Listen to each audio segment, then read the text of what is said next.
दोस्तों, आज के इस वीडियो में हम सक्षमता नियुक्ति पत्र के शर्तों को जानेंगे।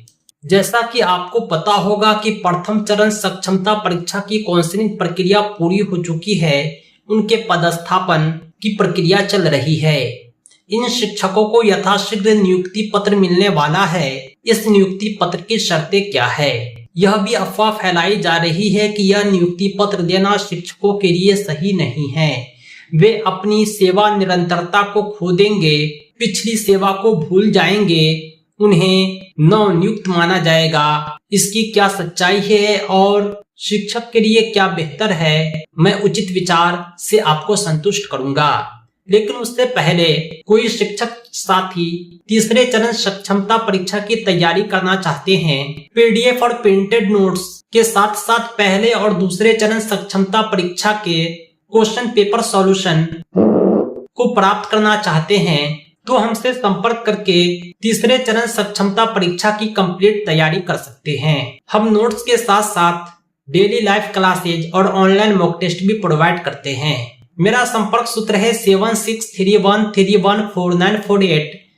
इस नंबर पर कॉल और व्हाट्सएप दोनों अवेलेबल है।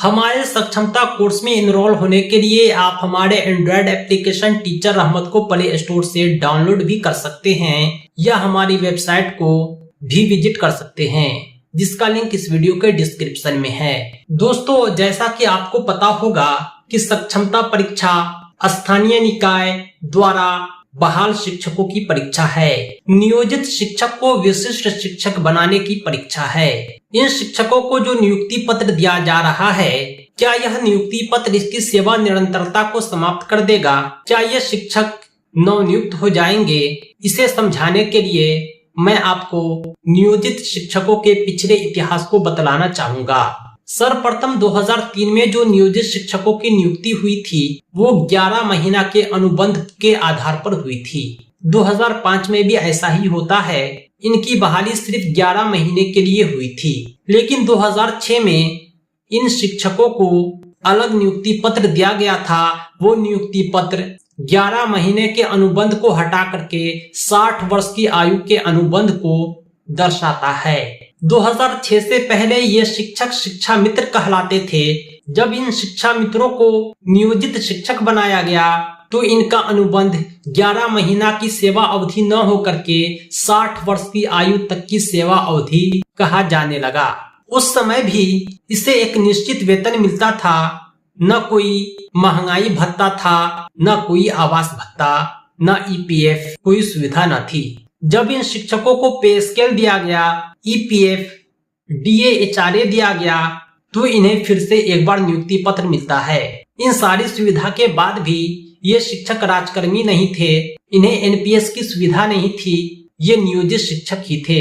इसीलिए इन शिक्षकों को राजकर्मी बनाने के लिए, एनपीएस की सुविधा देने के लिए, राजकर्मी को मिलने वाली असुविधा देने के लिए सक्षमता परीक्षा का आयोजन किया जाता है। इन्हें फिर से नियुक्ति पत्र दिया जाएगा। ये शिक्षक विशिष्ट शिक्षक कहलाएंगे। ऐसा नहीं है कि ये जो नियुक्ति पत्र मिलने वाला है ये पहली बार मिल रहा है शिक्षा मित्र को, बल्कि इनसे पहले भी इन्हें कई बार मिल चुका है। इसीलिए जो मेरा सजेशन है कि शिक्षकों को घबराने की आवश्यकता नहीं है। कुछ प्राप्त करने के लिए कुछ प्रक्रिया को पूरा करना होता है। आप राजकर्मी बनेंगे, आपको एनपीएस और कई सुविधाएं दी जाएगी, तो आप एक प्रक्रिया को पूरा करके ही खुद के भविष्य को सुरक्षित कर पाएंगे। इसीलिए इस नियुक्ति पत्र को आप जरूर प्राप्त करें। इसके क्राइटेरिया और शर्तों को मैं आपको समझा देता हूं, इसे आप अच्छी तरह समझ लें। सबसे पहली बात यह है कि ये जो नियुक्ति पत्र होता है, इसमें आपके स्कूल का नाम नहीं होता है। एक अलग लेटर आएगा जिसमें आपके स्कूल का नाम अंकित होगा, जिस विद्यालय में आपकी पोस्टिंग होगी, यानी वो पद स्थापन पत्र कहलाएगा। आपकी तस्वीर, क्यूआर कोड, पद का नाम, पत्रांक, दिनांक, विषय, सारा कुछ अंकित होता है। कैंडिडेट का बेसिक डिटेल भी अंकित होता है।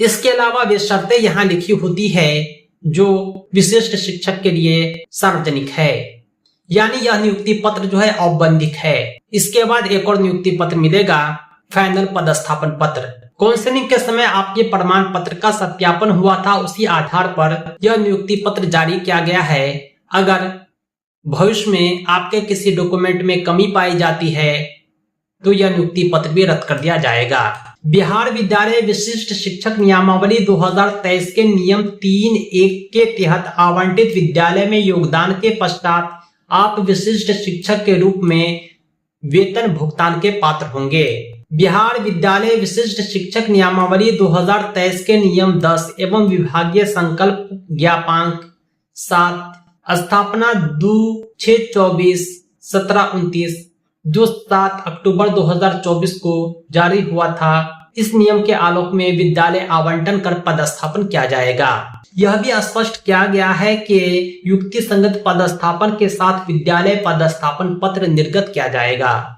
यानी इस नियुक्ति पत्र के बाद एक पदस्थापन पत्र भी आएगा।